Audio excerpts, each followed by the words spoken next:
शिंदे शहा यांच्यात बंद दाराआड चर्चा. महाराष्ट्राच्या राजकारणात सस्पेन्स वाढला.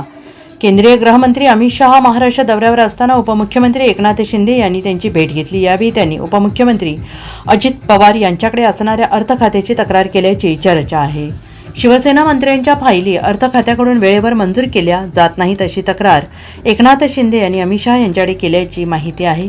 शिवसेना मंत्र्यांच्या आणि आमदारांच्या फायली अर्थ खात्याकडून मंजूर होत नसल्याने आमदारांच्या विकास कामांमध्ये अडचणी येत असल्याची तक्रार एकनाथ शिंदे यांनी अमित शहा यांच्याकडे केल्याची माहिती सूत्रांनी दिली आहे. याबाबत राजकीय वर्तुळात विविध चर्चांना उधाण आलेलं आहे. यानंतर एकनाथ शिंदे आणि अमित शहा यांची आज देखील बंद दाराआड चर्चा झाल्याची माहिती समोर येते आहे. या बैठकीत अर्थ खात्याच्या निधी वाटपाबाबत चर्चा झाल्याची माहिती आहे. उपमुख्यमंत्री एकनाथ शिंदे यांची आज केंद्रीय गृहमंत्री अमित शहा यांच्यासोबत बंद दाराआड चर्चा झाल्याची माहिती सूत्रांकडून मिळते आहे. दोन्ही नेत्यांमध्ये तब्बल तासभर चर्चा झाल्याची माहिती सूत्रांनी दिली आहे. या भेटीत निधी वाटपावर चर्चा झाल्याचं वृत्त सूत्रांच्या हवालाने दिलेलं आहे. विशेष म्हणजे या भेटीत अमित शहा यांनी एकनाथ शिंदे यांना सकारात्मक प्रतिसाद दिला आहे. तुम्ही महायुतीसाठी जे केलंय ते दुर्लक्षित केलं जाणार नाही असं अमित शहा यांनी म्हटल्याची माहिती आहे.